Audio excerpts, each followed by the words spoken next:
대림절 10번째 날입니다. 빌립보서 2장 14, 15절입니다. 모든 일을 원망과 시비가 없이 하라. 이는 너희가 흠이 없고 순전하여 어그러지고 거스리는 세대 가운데서 하나님의 흠 없는 자녀로 세상에서 그들 가운데 빛들로 나타내며. 아멘.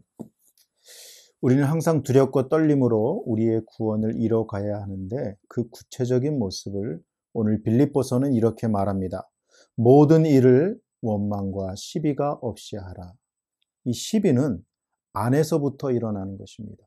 내면에서부터 따지는 것입니다. 그 다음에 원망은 내면에서부터 일어난 시비의 과정을 거쳐서 입으로 나오는 불평이 원망입니다.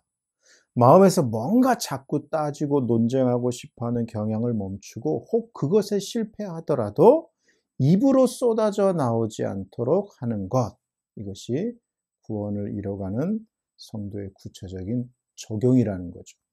그렇다고 우리가 무엇인지 그냥 맹목적으로 다 좋아하고 받아들여야 한다는 건 아닙니다. 시비와 원망의 원인은 성경적 진리에 근거한 시비와 원망이라기보다 편견과 자기중심성에 근거한 시비와 그 결과를 만들어내는 원망과 불평입니다. 그래서 그치라는 겁니다. 원망이 하나님에 대한 사랑의 부족에서 나온다면 이 시비는요, 하나님에 대한 믿음의 부족에서 나옵니다. 원망과 시비의 원형은 에덴 동산에 있었던 선악과 사건입니다. 강교한 사탄이 아담과 하와를 유혹하죠. 하나님이 너희를 정말 사랑하신다면 이것을 먹지 말라고 하겠느냐? 유치원생 질문인데, 그러나 하나님의 사랑을 의심케 합니다. 선악을 알게 하는 나무의 열매를 먹어도 죽지 않아. 오히려 눈이 밝아진다니까, 하나님처럼 된다니까 내 말 믿어. 하나님에 대한 믿음을 의심케 합니다. 아담과 하와는 원망과 시비의 불을 막지 못해서 실낙원했을 뿐만 아니라 원죄의 출발점이 되었습니다. 애굽에서 400년간 종살이하던 이스라엘 백성이 하나님의 은혜로 출애굽하였습니다. 하나님의 능력으로 홍해를 건넜습니다. 그러면 그들 모두가 다 광야를 지나고 요단강을 건너서 젖과 꿀이 흐르는 약속의 땅인 가나안 땅에 들어갔는가? 그렇지 않습니다. 출애굽 1세대는 광야에서 다 죽었습니다. 그 이유를 고린도전서 10장이 이렇게 말합니다. 그들 가운데 어떤 사람들이 원망하다가 멸망시키는 자에게 멸망하였나니 너희는 그들과 같이 원망하지 말라. 원망과 시비가 그들로 하여금 다 넘어지게 했다는 겁니다.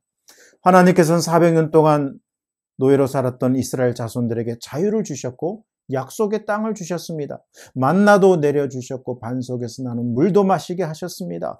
40년 동안 옷이 헤어지지 않고 그 발이 부르트지 않았다고 했습니다. 얼마나 감격적인 은총입니까? 그런데 이스라엘 자손은 감사하기는커녕 이스라엘 백성들은 3달도 못 되어서 애굽에서 먹던 고기와 떡을 그리워하면서 하나님을 원망하기 시작합니다. 애굽에서 먹던 그 부추와 마늘과 파를 그리워하면서 끊임없이 하나님을 원망합니다. 목이 마른데 물을 마실 수 없다고 불평하고 원망합니다. 가데스 바냐에서는 약속의 땅이 얼마나 젖과 꿀이 흐르는 그리고 비옥한 땅인지를 눈으로 보고 확인했으면서도 그 하나님의 약속을 믿음으로 붙들려고 하지 않았습니다.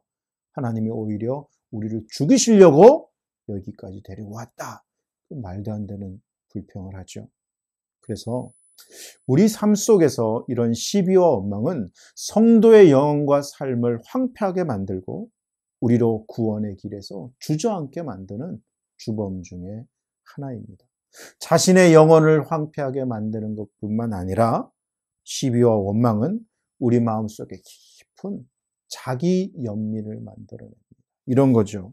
왜 내 인생은 이렇게 유별나고 남은 특별하게 어려운 것일까? 왜 내 삶의 환경은 이렇게 남들과 다르게 고통이 많고 수고가 많을까? 하면서 스스로를 깊이 황폐하게 할 뿐 아니라 자기 옆에서 그 소리를 듣는 사람들도 이거 원망과 시비는 전염병이 있는 거예요. 그대로 황폐하게 만들어요. 그러니까 개인도 멈춰야 되고 공동체에서도 이 원망과 시비를 멈춰야 된다는 것입니다.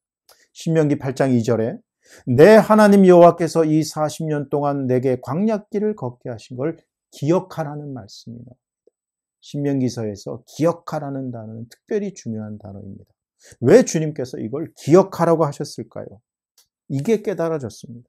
이 말씀을 보는데 40년 동안 주님께서 먹이시면서 광야를 돌게 하신 게 사람이 떡으로만 사는 게 아니라 하나님의 은혜로 하나님의 말씀으로 사는 것을 가르쳐 주시는구나. 그걸 기억하는구나 하는 걸 알게 됐습니다.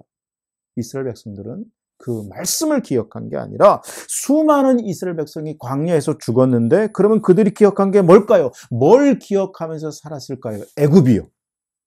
그들이 종되었던 애굽, 항상 힘들 때마다 애굽, 그것을 기억했기 때문에 그들이 죽었구나. 그걸 알게 됐습니다. 그러면서 요셉이 생각이 나는 겁니다. 창세기 45장에 보면 요셉이 원수인 형들을 용서해 주죠. 염려하지 마세요. 걱정하지 마세요. 당신들이 나를 앞서 보낸 게 아니고 하나님께서 나를 먼저 우리를 구원하시기 위해서 먼저 보내셨습니다. 하면서 다 용서하시는데 요셉은 어떻게 이렇게 용서를 할 수 있었을까요? 사실은 우리 인생에 살아가면서 우리가 누군가로부터 조그만 상처와 어려움을 겪어도 우리가 얼마나 원망하면서 원통해하면서 살아가고 있는데 요셉이야말로 그렇게 자신을 팔아 넘긴 그 당사자 형들 앞에서 어떻게 이렇게 용서할 수 있었을까요? 기억입니다. 요셉이 기억한 건 형들이 자기를 팔았다. 그 억울함과 원통이 아니었어요. 만약 요셉이 그걸 기억했다면 이렇게 용서하지는 못했을 겁니다. 요셉은 뭘 기억했을까요? 그는 억울하고 원통하게 팔려갔지만 그 가운데서도 일하시는 하나님, 그것을 역전시키는 하나님, 그것을 선으로 바꾸시는 하나님, 더 나아가서 할아버지 아브라함에게 하셨던 큰 구원의 약속이요. 하나님의 큰 역사, 하나님의 큰 구원. 그걸 깨달은 거죠. 그래서 형들이 팔긴 팔았지만 형들이 아니어도 하나님의 섭리 가운데 나는 이곳에 왔어야 됐겠구나. 사람의 문제로, 사람의 작은 문제로 하나님이 하신 큰 일을 꺾으면 안 되겠구나. 하나님의 일을 기억합니다. 여러분, 우리는 무엇을 기억하며 살고 있습니까? 우리는 하나님의 자녀이고 하나님의 백성입니다. 왜 똑같은 하나님의 자녀이고 백성인데 이 땅을 살아가는데 왜 누구는 하나님의 자녀답게 살아가고 왜 누구는 하나님의 백성답지 못한 것일까요? 하나님의 은혜가 어떤 사람에게는 더 많이 임하고 어떤 사람에게 더 적게 임하는 게 분명히 아닌데 성경이 말하는 대로 하나님은 선하시게 악인과 선인에게 공평하게 해와 달과 별을 비춰주시는 그런 은혜를 주시는데 하물며 주님을 알고 이렇게 예배하러 나오는 하나님의 백성에게 주님이 더 간섭하시고 인도하실 텐데 왜 우리는 무너지는 것일까요? 신앙은 선택이라는 게 들어갑니다. 신앙은 선택이에요. 하나님께서 우리에게 기억하라고 하셨습니다. 그때 선택할 수 있어요. 우리가 하나님의 것을 기억할 것인가 아니면 내 것, 세상의 것을 기억할 것인가. 그건 우리의 선택입니다. 하나님의 것을 기억하고 살아가는 사람, 그것을 선택하는 사람과 내 것을 기억하고 그것을 선택하고 살아가는 사람은 겉으로는 다 하나님의 자녀처럼 보일지라도 자녀답게 인생을 살아가는 그 힘과 은혜와 통로는 분명히 다를 것이고 그 열매도 다를 거예요. 왜 하나님께서 기억하라고 할까요? 왜 하나님이 이스라엘 백성에게 40년을 기억하라고 하셨습니까? 신명기서에서 이렇게 말합니다. 너를 낮추시며 너를 줄이게 하시며 또 너 알지 못하면 내 조상들도 알지 못하던 만나를 내게 먹이신 것은 사람이 떡으로만 사는 것이 아니요 여호와 입에서 나오는 모든 말씀으로 사는 줄 내가 알게 하려 하심이라. 이 40년 동안에 내 의복이 헤어지지 아니하였고 내 발이 부르트지 아니하였느니라. 이 말씀을 이렇게 한번 이해해 보세요. 그렇다면 분명히 그들이 40년 동안 광야길을 걸어갈 때 이게 있었다는 거예요. 하나님이 시험하고 그들을 낮추실 때도 있었고 줄일 때도 있었고, 그죠? 발이 부르트지 아니했다는데 그만큼 험난한 길을 걸어 갔다는 거죠. 그게 없는 게 아니라 분명히 모든 것이 편하게 갔기 때문이 아니라 분명히 그들의 인생 속에, 너희 인생 속에 줄일 때가 있었고 힘들 때가 있었고 그럴 때가 분명히 있었다는 겁니다. 그런데 그럼에도 내가 기억할 것은 줄일 때냐 힘들 때냐 걸을 때냐 아니면 줄일 때 갔는데 결국 내가 줄이지 않았고 힘들 때 갔는데 결국 힘든 것을 넘어섰고 그렇게 걸어갔는데 내 의복과 내 신이 헤어지지 않는 도우심을 기억하냐?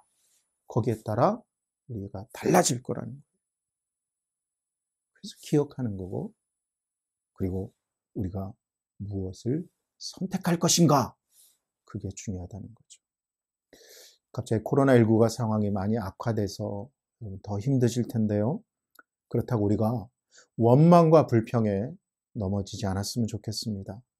줄일 때 그러나 우린 줄이지 않았습니다. 기억해 보십시오. 줄일 때 우린 줄이지 않았고 힘들 때 그러나 하나님의 도우심으로 그 힘든 것을 넘어섰거든요. 그것을 기억하여 이건 우리의 선택입니다. 승리하는 우리 모두가 되기를 주님의 이름으로 축원합니다. 하나님 아버지, 우리가 구원을 이뤄가는데 원망과 시비가 있었던 것을 고백합니다. 하나님께서 조금만 도와주시면 모든 것이 잘 이루어질 수 있는 것 같은 상황에서 하나님은 아스라이 멀리 계신 것처럼 느껴질 때 마음속으로부터 하나님을 원망하곤 했습니다. 때로 하는 일마다 되는 것이 없고 모든 관계가 뒤틀릴 것 같을 때 하나님 이러실 수 있습니까? 라며 하나님께 시비를 걸기도 했습니다.